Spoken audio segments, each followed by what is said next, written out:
सुरुवात नाशिकच्या बातमीनं. नाशिकचं खरात प्रकरण, खरात भोंदूबाबा प्रकरण हे सगळ्यात जास्त चर्चेत आहे गेल्या काही दिवसात.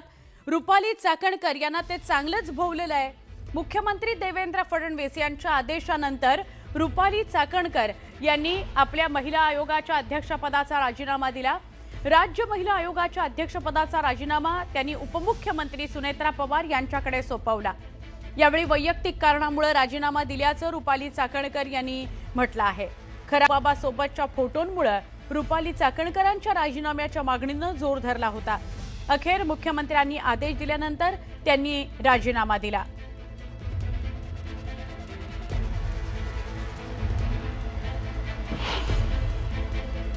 खरात पती पत्नीला माझ्या परिवाराने गुरु मानलं, आम्ही गुरु मानलं.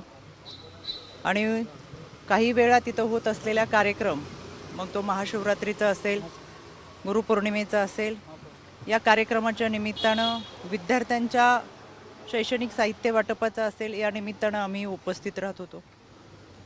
यामध्ये एखाद्या व्यक्तीला आपण गुरु मानले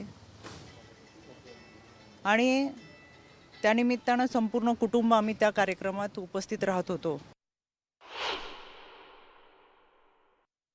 माध्यमांमधून सातत्याने दाखवले जाणारे व्हिडिओ हे काही वर्षापूर्वीचे आहेत. गुरुपौर्णिमेच्या निमित्तानं अनेकांनी ती पाद्यपूजा केली, तशी मी माझ्या पतीने देखील ती पाद्यपूजा केली. 5-6 वर्षापूर्वी ज्यावेळेस आपण ज्या लोकांच्या संपर्कात असतो, ते 5-6 वर्षानंतर एखाद्याचं कृत्य, एखाद्याची वैयक्तिक वागणूक, त्याचं वैयक्तिक आयुष्य याच्याबाबत आपल्याला कोणतीही सूत्रम कल्पना नसते. या देवस्थान ट्रस्टशी माझ्या कुटुंबाचा संबंध आहे, पण खरात आणि त्याच्या वैयक्तिक आयुष्याबद्दल काही माहिती असायचं कारण नव्हतं. यामध्ये पोलिसांनी खोलवर निष्पक्षपणे तपास करावा, हे मी परवाच सांगितलेलं आहे. आज मी पोलीस महासंचालक यांची भेट घेतली. त्यांना देखील या तपासाबाबतचं पत्र दिले, जे मी तुम्हाला माध्यमातून सुद्धा दिलंय. त्यानंतर मी राज्याचे मुख्यमंत्री आदरणीय देवेंद्रजी फडणवीस साहेब यांची भेट घेतली. त्यांनाही ते पत्र दिले, तेही मी तुम्हाला माध्यमातून दिलेलं आहे. मी आत्ता आदरणीय सुनेत्रा वहिनी, राष्ट्रवादी काँग्रेस पक्षाच्या आमच्या राष्ट्रीय अध्यक्ष, आमच्या नेत्या यांची भेट घेतली आणि एकंदर हा सगळ्या घटनेचा तपास हा पारदर्शकपणे व्हावा, निष्पक्षपणे व्हावा, यासाठीची मागणी केली. माझं संपूर्ण कुटुंब हे वारकरी कुटुंब आहे. त्याच्यामुळं आमची जी श्रद्धा होती ती आध्यात्मिक दृष्टिकोनातून होती आणि म्हणून आम्ही कुटुंब ह्या देवस्थानशी जोडलं होतं. पण त्याची दुसरी जी बाजू आहे ती कधी आमच्या समोर आली नाही, काही माहीत असायचं कारण नाही. वर्षातल्या काही कार्यक्रमांना उपस्थित राहत असताना काही कालावधीसाठी आम्ही तिथं असायचो. त्याच्यामुळे जे काही घडले ते अत्यंत चुकीचे, अतिशय घाणेरडं कृत्य आहे. त्याचं कुठेही आम्ही समर्थन करणार नाही. 19/3/2025 ही बातमी आमच्या समुपदेशकांकडे आली. समुपदेशक त्या विभागामध्ये काम करतात, विभागीय समुपदेशक असतात. त्यांनी ही बातमी, त्यानंतर समुपदेशकाने त्यांना हे पत्र पाठवलेले 8 तारखेला.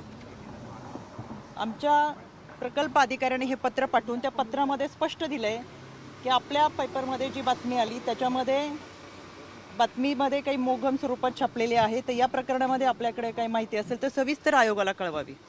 दुसरं पत्र आहे पोलीस अधीक्षकांना की तुम्ही तुमच्याकडे जी काही माहिती असेल ती माहिती या अत्याचाराच्या संदर्भात असेल किंवा काही असेल तर आपण पोलीस स्तरावरती कारवाई करावी, भूमिका घ्यावी, जे काही असेल. माझ्या ऑफिसमधून संबंधित पत्रकाराला फोन गेला होता की तुमच्याकडे अशी काही तक्रार असेल, अशी काही माहिती असेल तर तुम्ही पोलिसांकडे जाऊन तक्रार दाखल करा. यानंतर तिथं स्थानिक पोलिसांनी सांगितलं की कोणती माहिती नाही, कोणत्या महिलेची तक्रार नाही. बऱ्याच वेळा चुकीच्या बातम्या ह्या छापल्या जातात आणि म्हणून त्यांनी आयोगाला ते पत्र पाठवले की आमच्याकडे कोणतीही माहिती नाही, जी काही बातमी मी दिली ती मोगम स्वरूपात दिलेली आहे, आमच्याकडे कोणतेही पुरावे नाहीत. 2 दिवसापासून ज्या चुकीच्या बातम्या चाललेत त्याचा मी तीव्र निषेध करते. या संबंधित मेलमध्ये त्या मुलीने खरातच्या ऑफिसमध्ये पूर्वी काम करणाऱ्या एका माणसाच्या संदर्भात तक्रार होती. खरातचा यामध्ये कुठेही उल्लेख नव्हता. तातडीने त्याच दिवशी आमचं पत्र हे पोलिसांना गेलेलं आहे. मी स्वतः ॲडिशनल DG यांना ते पाठवलं आणि पोलिसांना आम्ही ते पत्र पाठवून जे कोणी असेल त्याच्यावरती तपास करावा असं सांगितलं. त्याची हेअरिंगसुद्धा हे पोलिसांचं पत्र. या तपासाची हेअरिंग 17 तारखेला माझ्या आयोग कार्यालयात लागली. या हेअरिंगमध्ये आम्हाला पोलिसांनी स्वतः पत्र दिलंय की याच्यामध्ये आम्ही कारवाई करतोय. कोणालाही कुठल्याही व्यक्तीला संस्थेला कोणालाही पाठीशी घातलेलं नाही. पण तोपर्यंत खरातचं कुठेही नाव नव्हतं. पण त्यांच्याकडे काम करणाऱ्या माणसाचं नाव याच्यामध्ये होतं तरी आम्ही कारवाईचे आदेश दिले होते. त्या अनुषंगाने आम्हाला तेजस्वी सातपुते त्यांचं पत्र आहे की आम्ही याच्यामध्ये कारवाई करतोय.